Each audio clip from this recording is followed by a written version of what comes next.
কিছু না, কথার মাধ্যমে সেমিনার সিম্পোজিয়াম দিয়ে মিছিল মিটিংয়ের সমাবেশ দিয়ে বিগত 50 বছর অধিক আমরা পরীক্ষা করে দেখেছি সমস্যার সমাধান হয় নাই। আমি একটু আপনাদের সাথে ভিন্ন প্রসঙ্গ বলতে চাই। আজকে আমরা মনে করছি ফিলিস্তিন ধ্বংস হয়ে গেছে, গাজা রাফা ধ্বংস হয়ে গেছে। আমি আপনাদেরকে তার বিপরীত, তার উল্টো শুনতে চাই। আমি গত রাত্রে খবর নিয়েছি, আলহামদুলিল্লাহ আমাদের হামাসের ভাইয়েরা গাজাতে ওইভাবে অপেক্ষা করছে ইসরায়েলি সৈন্যদের জন্য, যেইভাবে সিংহ তার শিকারীকে গ্রাস করার জন্য অপেক্ষা করছে। তাদের মধ্যে মাটির তলে হাজার হাজার আমাদের মুখের ভাইয়েরা অপেক্ষা করছে পূর্বটা আক্রমণের জন্য। যেটা আমরা মনে করছি ফিলিস্তিন ধ্বংস হয়ে গেছে, আমি আজ বলতে চাই ফিলিস্তিন ধ্বংস হয় নাই। আগামী দিনে নতুন এক জিহাদের ঝলক দেখতে পাবে সারা বিশ্ব। আমার ভাইয়েরা, আমি প্রগতিশীলদের উদ্দেশ্যে বলতে চাই, যারা আমাদেরকে উদার পরিবেশ শিক্ষা দেয়, 9/11-এর কথা প্রশ্ন করে জানেন, সেই সময় আমেরিকার তিন জায়গা আক্রমণ হয়েছিল, মাত্র 27 জন মারা গিয়েছিল। এবং ব্রিটিশ ইন্ডিপেন্ডেন্ট পত্রিকার একজন মহিলা সাংবাদিক ছিলেন, তালেবানদের হাতে গ্রেফতার হয়েছিলেন, অথবা তিনি ইসলাম গ্রহণ করেছেন। ইসলাম গ্রহণ করে তিনি বলেছেন যে 700 মানুষ 9/11-এর ঘটনায় মারা গিয়েছেন। আর আমেরিকার নেতৃত্বে সারা দুনিয়ার সকল কুফরি শক্তিগুলো, সকল মুসলিম বিশ্বের বিরুদ্ধে তারা আন্তর্জাতিক যুদ্ধ ঘোষণা দিল, ওয়ার অন টেররিজম ঘোষণা দিল, সন্ত্রাসবাদের বিরুদ্ধে যুদ্ধ ঘোষণা দিল। সারা দুনিয়ার তারা একটা সন্ত্রাসবাদ পাল্টা সন্ত্রাসবাদ তৈরি করলো। আর দেশে গাজাতে ফিলিস্তিনে লাখ লাখ মানুষের আত্মহত্যা হচ্ছে, লক্ষ লক্ষ শিশু সন্তানকে হত্যা করা হচ্ছে। আমাদের অধিকার নেই জিহাদের কথা বলার জন্য।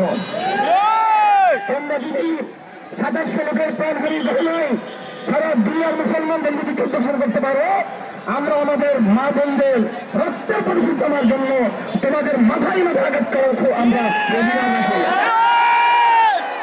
আমি বাংলাদেশ সরকার সহ মুসলিম বিশ্বের সরকারগুলোকে একটা করে বলতে চাই।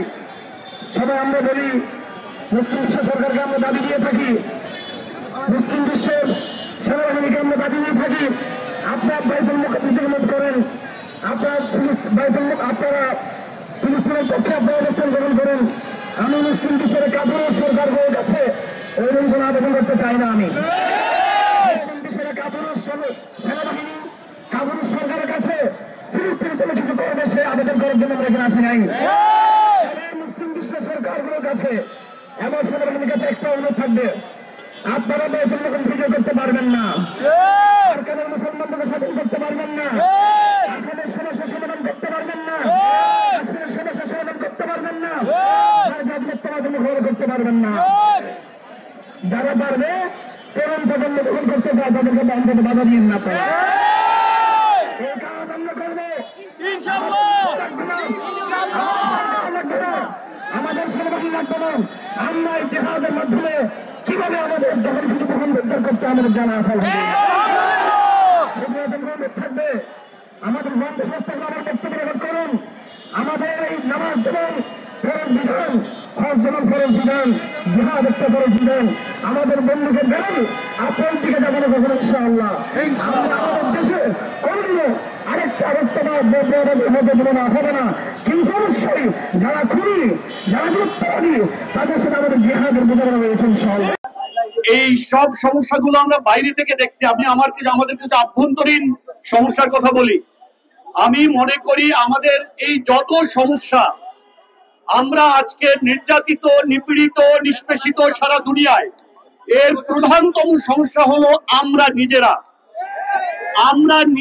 আমাদের এই যে জনগণ, এই জনগণ এখনো সেই আমেরিকান, সেই ওয়েস্টার্ন, এই পশ্চিমাদের যে আদর্শ, বিশ্বাস, ডেমোক্রেসি, মানবাধিকার, তাদের যে যত মন্ত্র আছে, এই মন্ত্রে আমাদের জনগণ মুক্ত হয়ে আছে। যতদিন পর্যন্ত আমরা এই পশ্চিমাদের মন্ত্রে মুক্ত হয়ে থাকবো, ততদিন ফিলিস্তিন মুক্ত হবে না। সুতরাং সর্বপ্রথম আমাদেরকে এই পশ্চিমাদের যত তন্ত্র মন্ত্র আছে, এই সব কিছু আমাদের মাথা থেকে ফেলে দিতে হবে। মনে রাখবেন, এই গণতন্ত্র এবং গণহত্যা দুটোই আমেরিকার।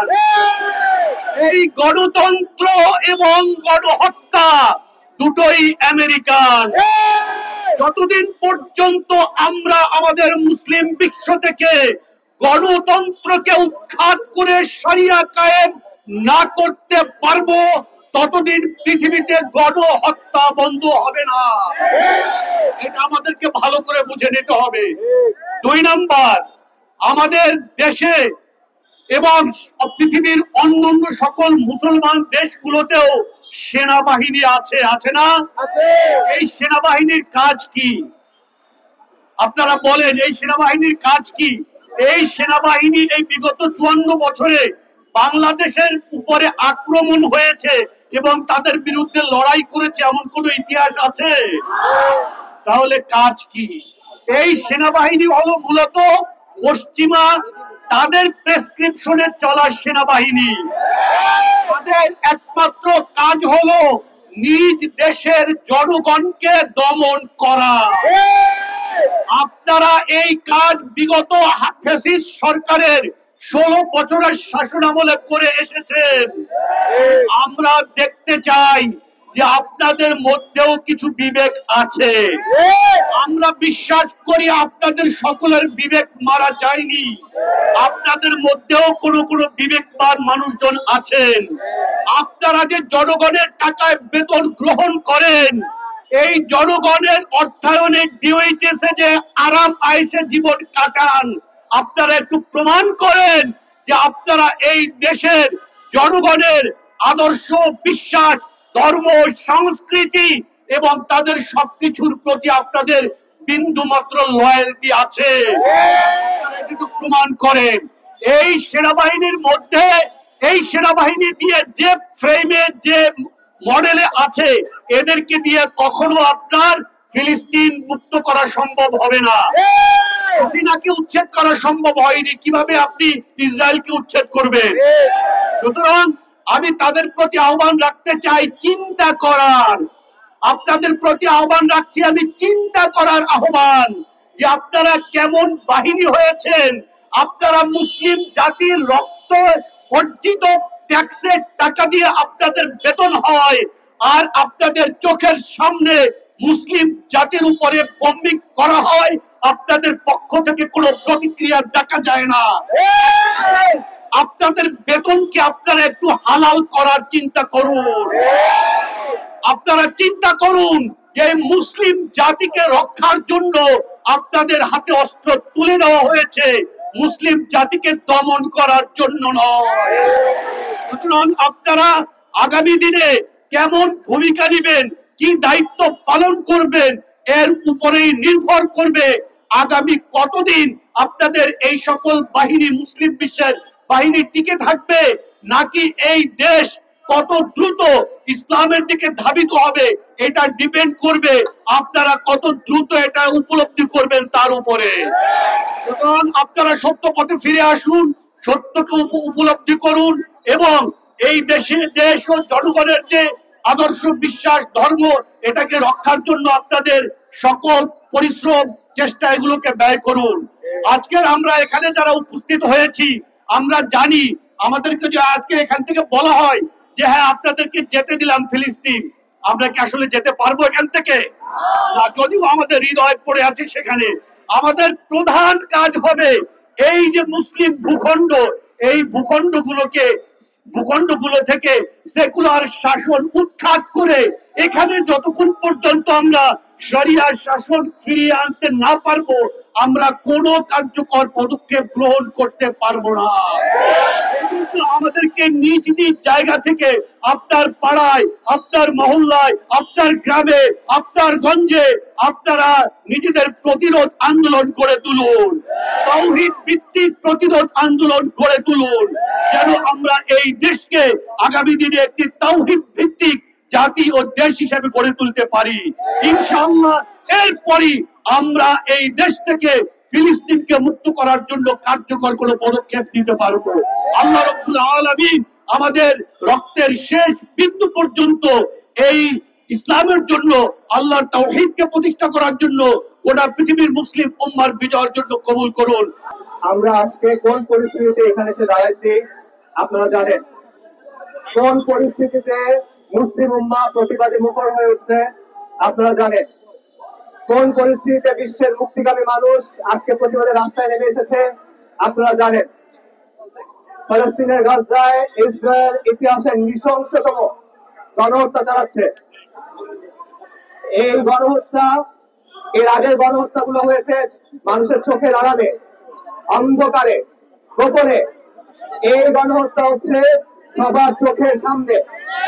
হত্যা, ধ্বংসযজ্ঞ, মৃত্যু লাইভ স্ট্রিম হচ্ছে, পুরো বিশ্ব দেখতেছে, পুরো দুনিয়া দেখছে, কিন্তু এর গণহত্যা থামানোর জন্য কোনো পদক্ষেপ নেওয়া হচ্ছে না।